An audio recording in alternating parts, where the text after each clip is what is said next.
Welcome to 108 news Telugu బులెటిన్ల ముందుగా headlines. తెలంగాణలో స్థానిక సంస్థల ఎన్నికలపై కీలక అప్డేట్. 15వ తేదీలోపే లోకల్ నోటిఫికేషన్. ప్రతి మహిళకు నెలకు 2500 సీఎం చంద్రబాబు వెల్లడి.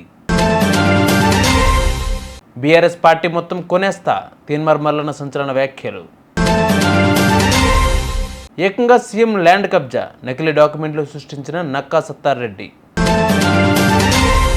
స్థానిక సంస్థల ఎన్నికలపై మంత్రి పొంగిలేటి శ్రీనివాస్ రెడ్డి కీలక వ్యాఖ్యలు చేశారు. ఈ నెల 15వ తేదీలోపే స్థానిక సంస్థల ఎన్నికల నోటిఫికేషన్ వచ్చే అవకాశం ఉందని వెల్లడించారు. పార్టీ శ్రేణులంతా సర్పంచ్ ఎన్నికలకు సిద్ధంగా ఉండాలని పిలుపునిచ్చారు. నేతలు, కార్యకర్తలు అప్రమత్తంగా ఉండాలని సూచించారు. నిత్యం ప్రజల్లో ఉండాలని, గ్రామాల్లో సమస్యలను పరిష్కరించాలని మంత్రి పొంగిలేటి ఆదేశించారు. ఢిల్లీ అసెంబ్లీ ఎన్నికల్లో బీజేపీ అభ్యర్థులకు మద్దతుగా సీఎం చంద్రబాబు అక్కడ ప్రచారం నిర్వహించారు. ఈ ఎన్నికల్లో బీజేపీ విజయం సాధిస్తే ప్రతి మహిళకు నెలకు 2500 ఆర్థిక సాయం ఇస్తుంది. హోలీ, దీపావళి పండుగల్లో ఉచితంగా గ్యాస్ సిలిండర్లు పంపిణీతో పాటు నెలకు 500 రూపాయలకే అందించేందుకు కూడా చర్యలు తీసుకుంటాం. కేజీ నుంచి పీజీ వరకు ఉచిత విద్యా సౌకర్యం కల్పిస్తాం అని చంద్రబాబు చెప్పుకొచ్చారు. నేను ఇప్పుడే వస్తూ చూశాను, ఎలక్షన్ మేనిఫెస్టో చూశాను.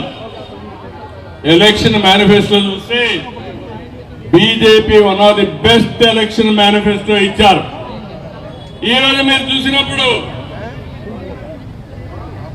దగ్గర ప్రతి ఒక్క మహిళకి 2500 రూపాయలు నెలకిస్తామని బీజేపీ చెప్తే ఆపైతే 2100 రూపాయలే. 2 గ్యాస్ సిలిండర్లు ఫ్రీగా ఇచ్చి హోలీకి, దీపావళికి 500 రూపాయలు ప్రతి సిలిండర్కు ఉచితంగా ఇస్తామని బీజేపీ చాలా స్పష్టంగా హామీ ఇచ్చారు. ఆయుష్మాన్ భారత్ లో 5 లక్షల రూపాయలు ఆరోగ్యం కోసం ఉచితంగా డబ్బులు ఇస్తున్నారు. ఇది కాకుండా పేదవాళ్ళకి మరో 5 లక్షలు ఇవ్వడానికి ముందుకు పోయారు. అదే ఆపని చూస్తే సంజీవని యోజన కింద ఫ్రీ మెడిసిన్స్ ఇస్తున్నారు తప్ప దానికంటే ఇంకోటి లేదు. ఇంకో పక్కన చూస్తే పెన్షన్లన్నీ కూడా సీనియర్ సిటిజన్లకి 2500 రూపాయల వరకు ఇస్తున్నారు. బీఆర్ఎస్ పార్టీని కొనేంత డబ్బు బీసీల వద్ద ఉందని కాంగ్రెస్ ఎమ్మెల్సీ తీన్మార్ మల్లన్న అన్నారు. బీసీ రాజకీయ యుద్ధభేరి సభలో ఆయన మాట్లాడుతూ 2028లో వచ్చేది బీసీల రాజ్యమే. తెలంగాణకు చివరి ఓసీ ముఖ్యమంత్రి రేవంత్ రెడ్డి తెలంగాణలో ఈడబ్ల్యూఎస్ రిజర్వేషన్లు రద్దు చేయాలి, లేకుంటే ప్రభుత్వాన్ని రద్దు చేయాల్సిన పరిస్థితి కల్పిస్తాం. స్థానిక సంస్థల్లో 42% రిజర్వేషన్లు ఇవ్వాలి అని అన్నారు.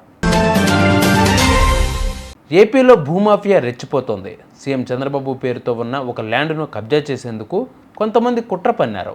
బాపట్లలో టీడీపీ కార్యాలయం కోసం చంద్రబాబు పేరుతో మువ్వ సుబ్బారావు అనే వ్యక్తి 2000 సంవత్సరంలో 9.5 సెంట్ల రిజిస్ట్రేషన్ చేయించుకున్నారు. 2010లో నక్కా సత్తార్ రెడ్డి అనే వ్యక్తి నకిలీ డాక్యుమెంట్లు సృష్టించారు. తాజాగా ఆ పత్రాలతో బ్యాంకు రుణం కోసం ప్రయత్నించగా మోసం బయటపడింది.